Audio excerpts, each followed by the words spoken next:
नमस्कार, अपना प्रदेश उत्तर प्रदेश उत्तराखंड देख रहे हैं आप। मैं हूं आपके साथ पूजा मोहन पांडे। बुलेटिन की शुरुआत बड़ी और अहम जानकारी के साथ करेंगे। बड़ी खबर सामने आ रही है, दीपावली तक यूपी में 24 घंटे बिजली मिलने वाली है। मुख्यमंत्री योगी आदित्यनाथ ने निर्देश दे दिए।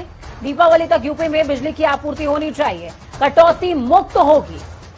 तो दीपावली मनाइए, बेफिक्र होकर मनाइए, लाइट नहीं जाने वाली है।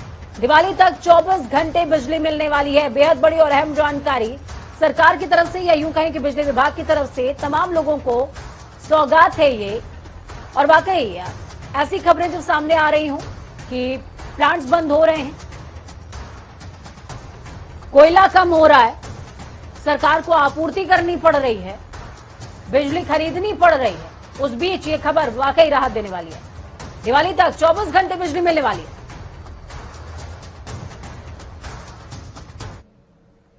चले खबरों में आगे बढ़ेंगे। मुख्यमंत्री योगी आदित्यनाथ ने आज टीम 9 के साथ अधिकारियों के साथ में बैठक करी है। जीका वायरस के बढ़ते प्रकोप पर समीक्षा हुई।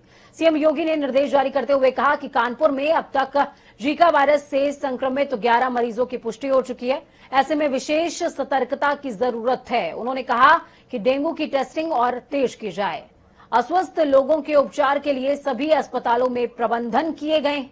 सीएम ने कहा कि सर्विलांस को बेहतर करने की जरूरत है। बचाव के लिए व्यापक स्वच्छता, सैनिटाइजेशन और फॉगिंग का काम तेजी से जारी रखें।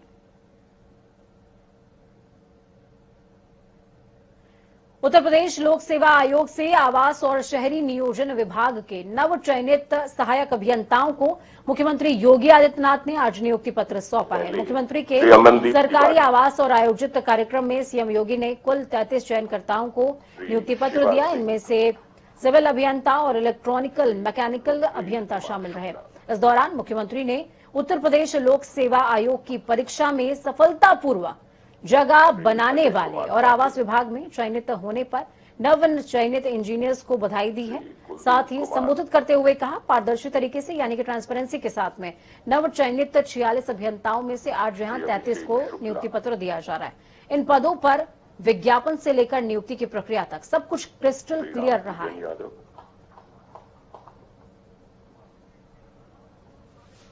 जब लोक सेवा आयोग ने विज्ञापन निकाला होगा, तब से लेकर के नियुक्ति की इस प्रक्रिया तक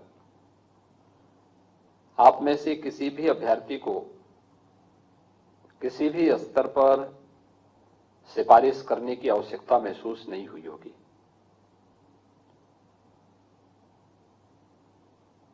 हर एक आयोग और बोर्ड की कार्यप्रणाली को पूरी ईमानदारी और पारदर्शिता के साथ आगे बढ़ाने के लिए सरकार ने जहां उन्हें पूरी स्वतंत्रता दी है, लेकिन एक एक गतिविधि पर स्वयं नजर रखते हुए नियुक्ति की प्रक्रिया के साथ जब चयन की पूरी प्रक्रिया संपन्न होती है, तो नियुक्ति पत्र देते समय शासन स्वयं इस बात को ध्यान में रखता है कि प्रक्रिया कितनी पारदर्शी और कितनी ईमानदारी पूर्वक पूर्ण है।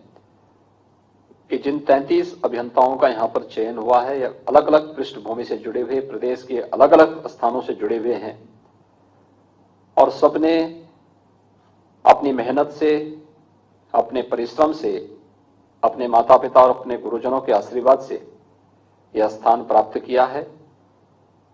दीपावली की पूर्व संध्या पर आपको यह सौभाग्य प्राप्त हो रहा है कि आप सब उत्तर प्रदेश आवास विकास से जुड़े हुए इस महत्वपूर्ण उपलब्धि के साथ चयनित हो रहे हैं। मैं इसके लिए आपको, आपके अभिभावकों को हृदय से बधाई देता हूं, अपनी शुभकामनाएं देता हूं। ये जितनी भी नियुक्ति की प्रक्रिया अब तक प्रदेश के अंदर संपन्न हुई है, पूरी ईमानदारी और पूरी पारदर्शी तरीके से संपन्न हुई है। और यही कारण है कि एक समयबद्ध ढंग से विगत 15 वर्षों में 2002 से लेकर के 2017 के बीच, इन 15 वर्षों में जितनी नियुक्तियां प्रदेश के अंदर शासकीय विभाग में या निजी क्षेत्र में नहीं हुई होंगी, उससे कई गुना अधिक नियुक्तियां अकेले 4.5 वर्ष में हमारी सरकार ने प्रदेश के अंदर प्रदेश के नौजवानों को नौकरी और रोजगार के साथ जोड़ते हुए उपलब्ध करवाई है। जिला हापुड़ के गढ़ रोड स्थित मनोहर हेरिटेज में बीजेपी के प्रोग्राम में यूपी चुनाव सह प्रभारी कैप्टन अभिमन्यु और उप मुख्यमंत्री केशव प्रसाद मौर्य पहुंचे। इस दौरान सह प्रभारी कैप्टन अभिमन्यु ने बीजेपी के सभी मंडल अध्यक्ष और प्रभारियों को आगामी विधानसभा चुनाव की जीत का मंत्र दिया। इसके अलावा डिप्टी सीएम केशव प्रसाद मौर्य ने कहा, हम यहां पर संगठन की बैठक में भाग लेने के लिए आए हैं। उन्होंने अखिलेश यादव पर तंज कसते हुए कहा कि मैं अखिलेश यादव को अखिलेश अली जिन्ना कहूं तो गलत नहीं होगा। समाजवादी पार्टी पूरी तरीके से नमाजवादी बन चुकी है। देश के लिए बलिदान देने वालों का अपमान किया है, उन्हें देश से माफी मांगनी चाहिए। श्री अखिलेश यादव जी, जो मैं उनको श्री अखिलेश अली जिन्ना कहूं तो कोई गलत नहीं होगा। समाजवादी पार्टी पूरी नमाजवादी पार्टी बनकर के देश के लिए बलिदान देने वालों का अपमान किया है, देश की को आज़ादी दिलाने वालों का अपमान किया है और इसके लिए उनको देश से माफी मांगनी चाहिए। और मोहम्मद अली जिन्ना का नाम लेकर के समाजवादी पार्टी का असली चेहरा जनता के सामने आ गया, उन्हें देश से माफी मांगनी चाहिए। वहीं राज्यपाल आनंदीबेन पटेल के 2 दिवसीय आजमगढ़ के दौरे का आज दूसरा दिन रहा। आज राज्यपाल आनंदीबेन पटेल ने जिले के कृषि विज्ञान केंद्र कोटवा में प्रगतिशील किसानों को पुरस्कृत किया है। इसके अलावा मेधावियों को भी पुरस्कार दिया गया। इस दौरान महामहिम ने जनसभा को संबोधित भी किया। उन्होंने अपने संबोधन के दौरान कहा, मैं भी किसान की बेटी हूं और हमने भी खेती की है। राज्यपाल ने किसानों से कहा कि किसानों को अपनी आय बढ़ाने के लिए अपने खेतों में विविध प्रकार की खेती करनी चाहिए। आज टेक्नोलॉजी बढ़ने से कृषि क्षेत्र में काफी ज्यादा इंप्रूवमेंट देखने को मिल रही है। ऑर्गेनिक पैदावार उत्पादित करते हो, समाज में वो ऑर्गेनिक प्रोडक्ट है उसकी भी व्यवस्था करते हो और दूसरे किसानों को भी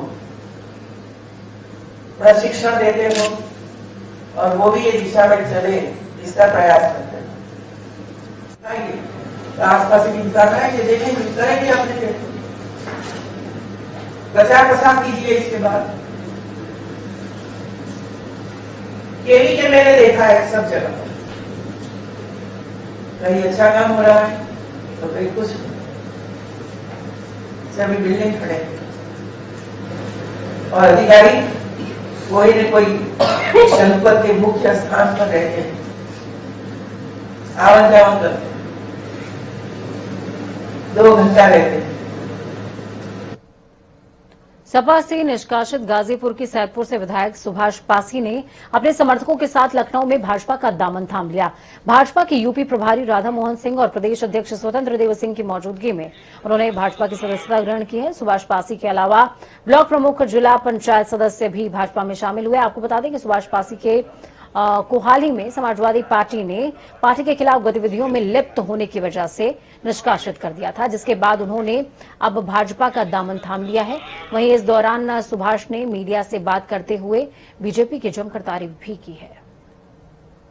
माननीय देश के प्रधानमंत्री मोदी जी, माननीय अमित शाह जी और उत्तर प्रदेश के मुख्यमंत्री माननीय योगी जी और माननीय स्वतंत्र देव सिंह जी और नड्डा जी, राधा मोहन जी, धर्मेंद्र प्रधान जी, इन सभी लोगों की नीतियों को देख करके जो माननीय मोदी जी का विचार है, जो माननीय मोदी जी की कार्यशैली है, जो माननीय योगी जी निस्वार्थ भाव होकर के कोई उनके ऊपर उंगली नहीं उठा सकता, इतना वो काम कर रहे हैं। और मैं इसलिए सत्ता में रह करके गरीब जनता का, दलित समुदाय को का जो उत्पीड़न हो रहा है उसके प्रति मैं इस पार्टी की सदस्यता ग्रहण किया हूं। धनतेरस के दिन भगवान धनवंतरी की पूजा की जाती है। कहा जाता है समुद्र मंथन के दौरान भगवान धनवंतरी सोने का कलश लेकर प्रकट हुए थे और तभी से धनतेरस की पूजा की जा रही है। धनतेरस के दिन शाम को घर के मुख्य दरवाजे, आंगन और घर की जो दक्षिण दिशा है वहां पर दिया जलाया जाता है। इस दिन यम के नाम का भी दीपक रखते हैं। इसके अलावा धनतेरस के दिन खरीदारी करना काफी शुभ माना जाता है। इस दिन बर्तन या फिर गहने खरीदें तो काफी शुभ होता है। लखनऊ के बाजारों में भी धनतेरस की काफी ज्यादा रौनक देखने को मिल रही है। काफी भीड़ है। लोग धनतेरस के साथ ही दीपावली को लेकर के भी बाजारों में मौजूद हैं। राजधानी लखनऊ में धनतेरस को लेकर बाजार गुलजार है। बहुत फर्क पड़ गया, इतना फर्क पड़ गया कि हम लोग खुद परेशान है, सारी जनता परेशान है, बेचने वाले भी परेशान है, खरीदने वाले भी परेशान है। बहुत मुश्किल हो रही है क्योंकि हम लोग महंगी लाए हैं और महंगी बिक नहीं रही है। पिछले अप्रैल में और जून जो था वो नेगेटिव बिजनेस था, मतलब बिजनेस में पैसे जा रहे थे लेकिन आ बिल्कुल नहीं रहे थे। तो अगर अब आप देखें तो ये जून के बाद भी जुलाई भी थोड़ा डल ही रहा, लेकिन अगस्त से रक्षाबंधन के बाद से मार्केट ने जो पिकअप करा है, जो सोने की इंडस्ट्री हमारा मार्केट है वो 2019 पैंडेमिक के कोरोना के पहले वाले लेवल पर बिक रहा है इस समय, और बहुत अच्छी तैयारी है सबकी और बहुत अच्छी तेजी से बिक रहा है, क्योंकि जितनी शादियां थी जो वो सारी की सारी इधर की तरफ हो गई, तो शादी की बाइंग बहुत जबरदस्त हो रही है। जैसे इस बार धनतेरस पे लोग यूजुअली कॉइन्स और वो लेते थे, लेकिन इस बार शादी की प्रॉपर बाइंग हो रही है, तो इस बार धनतेरस से जो हमें उम्मीदें थी काफी अच्छी जा रही है। आज धनतेरस का दिन है, लिहाजा हल्द्वानी के बाजारों में भी खासी रौनक देखने को मिल रही है। लोग खरीदारी के लिए बाजार आ रहे हैं। बाजार में लोगों की अच्छी खासी भीड़ देखने को मिल रही है। हालांकि ज्वेलरी की दुकान पर ग्राहक कम है। ज्वेलर्स का कहना है कि कोरोना काल के चलते 2 साल मार्केट उठ नहीं पाया, उसके बाद हाल ही में आई आपदा की मार ने मार्केट को खासा प्रभावित किया है। लेकिन उम्मीद है कि दीपावली के दिन कम से कम बाजार में ठीक ठाक खरीदारी हो और पिछले 2 सालों से ठप चल रहे व्यापार में एक बार फिर से वो ट्रैक पर आ जाए।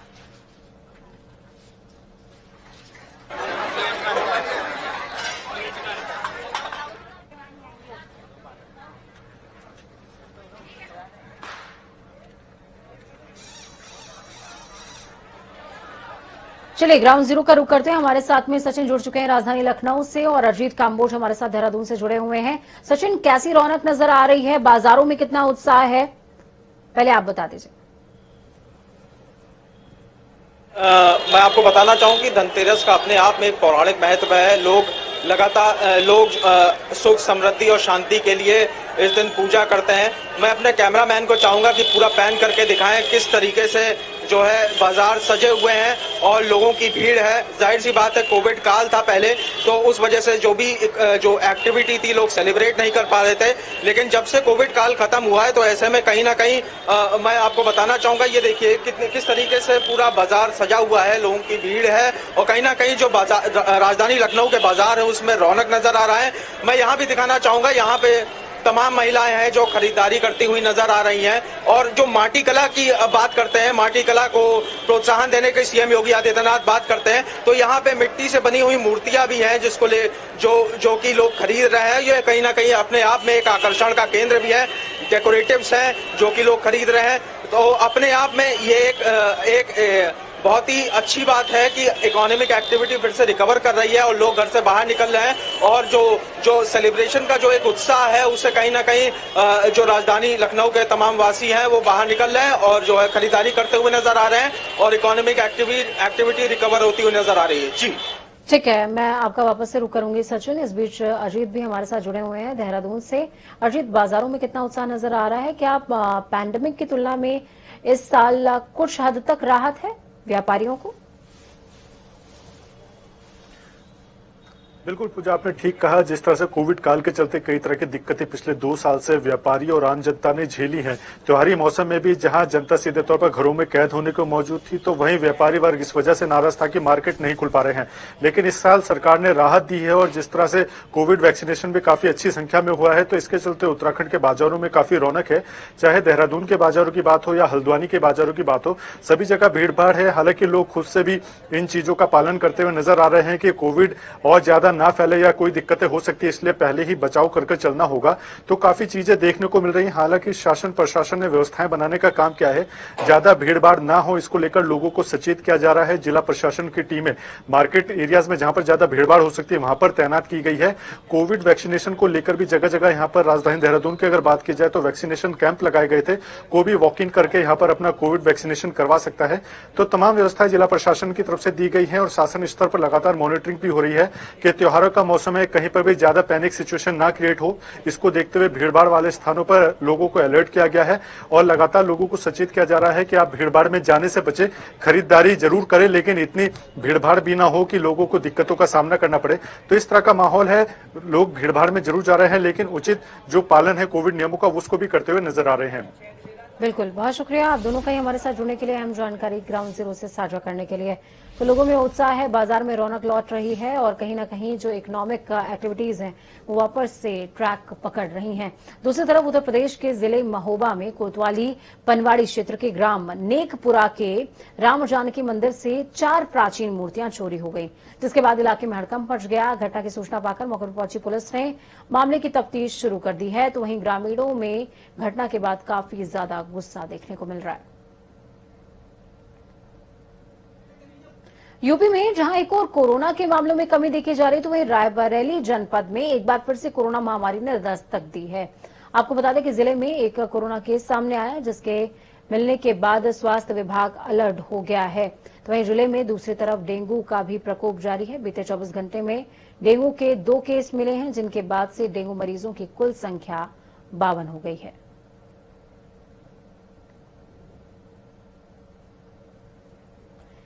जिला सहारनपुर में बन रहे एटीएस सेंटर का जिलाधिकारी ने देवबंद विधायक कुंवर ब्रजेश के साथ निरीक्षण किया। जिलाधिकारी अखिलेश सिंह ने बताया कि सहारनपुर जनपद में भविष्य में यहां एटीएस के कार्यालय का शिलान्यास उत्तर प्रदेश के मुख्यमंत्री द्वारा प्रस्तावित है और इसी क्रम में उनके द्वारा इस स्थल का निरीक्षण भी किया गया। वहीं देवबंद विधानसभा क्षेत्र के विधायक और ब्रजेश ने बताया कि उन्हें उम्मीद है कि जल्द ही मुख्यमंत्री इस एटीएस सेंटर का शिलान्यास करने के लिए देवबंद पहुंचेंगे। जनपद सहारनपुर के देवबंद में निकट भविष्य में यहाँ पर एटीएस के कार्यालय का शिलान्यास माननीय मुख्यमंत्री जी द्वारा प्रस्तावित है और उसी क्रम में आज मैं जो हूँ वहाँ पर स्थल निरीक्षण करने के लिए गया था, उसकी तैयारियों के संबंध में। और जैसे ही माननीय मुख्यमंत्री जी के किसी भी भ्रमण कार्यक्रम की सूचना मिलेगी, हम लोग आपके साथ शेयर करेंगे। प्रधानमंत्री नरेंद्र मोदी 5 नवंबर को केदारनाथ धाम जाने वाले हैं, जहां पहुंचने पर वो सबसे पहले बाबा केदार के दर्शन करेंगे और इसके बाद आदि गुरु शंकराचार्य की समाधि स्थल का अनावरण भी करेंगे।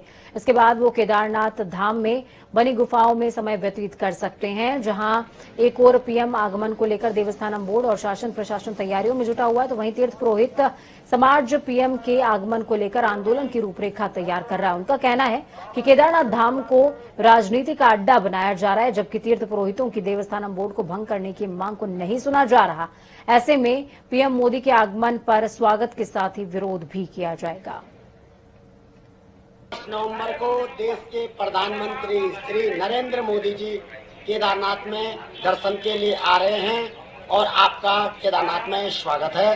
दूसरी ओर चारों धामों में देवस्थानम बोर्ड का विरोध तीर्थ पुरोहित एक उग्र आंदोलन के रूप में कर रहे हैं। वहीं आपसे आशा है आप केदारनाथ से देवस्थानम बोर्ड भंग की घोषणा करें और केदारनाथ में जो आप पूजा करते हैं उसकी जो लाइट बाहर दिखती है उसमें भी तीर्थ पुरोहितों का एक बड़ा आक्रोश है और वहां पे आप एक सामाजिक मंच लगाएं और राजनीति मंच केदारनाथ में नहीं होना चाहिए। ओम नमः शिवाय, जय श्री केदारनाथ। चलिए ग्राउंड जीरो का रुख करते हैं। नरेश हमारे साथ में फोन लाइन पर जुड़ चुके हैं। नरेश, क्या कुछ अपडेट है ग्राउंड जीरो से? प्रधानमंत्री के आगमन की तैयारियां, दूसरी तरफ विरोध की तैयारियां, इनके बीच में सामंजस्य कैसे बैठाएगी सरकार? जी, मैं बताता हूँ आपको लगातार 2 वर्षों से जब से देवस्थानम बोर्ड के चारों धामों देवस्थानम बोर्ड का गठन किया गया है, उस देवस्थानम बोर्ड के गठन में यहाँ पे जो पुरोहित समाज है, पंडित समाज है, वो 2 सालों से लगातार यहाँ पे धरने प्रदर्शन करता ही जा रहा है। हाल ही में ये उत्तराखंड के मुख्यमंत्री के द्वारा आश्वासन देने के बावजूद भी इस पे कुछ शिथिलता बरतने की बात कही थी, लेकिन वो शिथिलता आज नहीं रखी गई। सीधे तौर पे तीर्थ पुरोहितों का यही कहना है कि जब तक देवस्थानम बोर्ड भंग नहीं होता है तब तक उनका आंदोलन उगड़ेगा। साथ ही बता दूं कि प्रधानमंत्री के इन 4 सालों में लगातार यहाँ पे 5वीं बार पहुंचा और प्रधानमंत्री की यहाँ पे केदारनाथ में अटूट आस्था होने के साथ ही यहाँ पे अटूट आस्था देखने को, इसी को देखते हुए यहाँ पे देश विदेश के कई तीर्थयात्री 2-3 दिनों से ये केदारनाथ में डेरा जमाए हुए हैं। साथ ही ये प्रधानमंत्री की तैयारियों को लेकर भी उत्तराखंड सरकार की बात या देवस्थानम बोर्ड की बात या जिला प्रशासन की बात करें वो भी तैयारियों में लगे हुए हैं। ठीक है, बहुत शुक्रिया हमारे साथ जुड़ने के लिए, हम जानकारी साझा करने के लिए।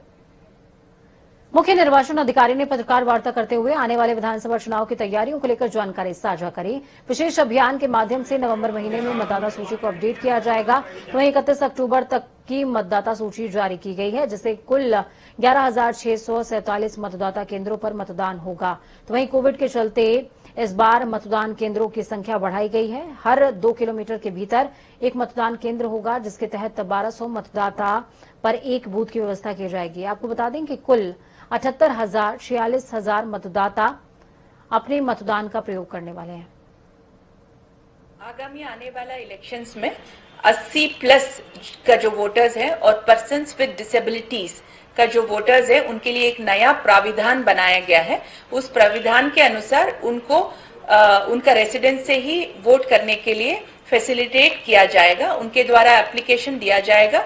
तो कमीशन द्वारा ये उनके लिए, ताकि उनको ज्यादा डिस्टेंस वॉक ना करना पड़े, तो उनका एप्लीकेशन को देखते हुए उनको परमिशन दिया जाएगा। और हमारा जो इलेक्शन में जो डेप्यूटेड ऑफिसर्स है, उनके द्वारा वहां पे उनका रेसिडेंसेस पे जाके उनका जो वोट है, पोस्टल बैलेट है, वो कलेक्ट किया जाएगा।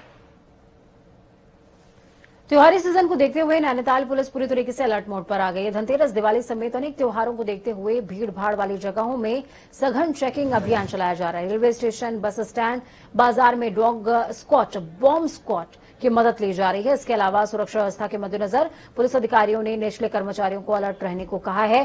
साथ ही जगह जगह सघन चेकिंग अभियान चलाने के निर्देश दिए हैं। इसके अलावा भीड़ भाड़ वाली जगह जैसे कि बस स्टैंड, रेलवे स्टेशन पर कड़ी निगरानी रखने के भी आदेश हैं। वक्त यहाँ पर छोटे से ब्रेक का। ब्रेक के उस पार खबरों का सफर लगातार जारी है। बने रहिए जनता टीवी के साथ, क्योंकि हमें आपकी ताकत, अपना और अपनों का बहुत ज्यादा ख्याल रखना है। नमस्कार।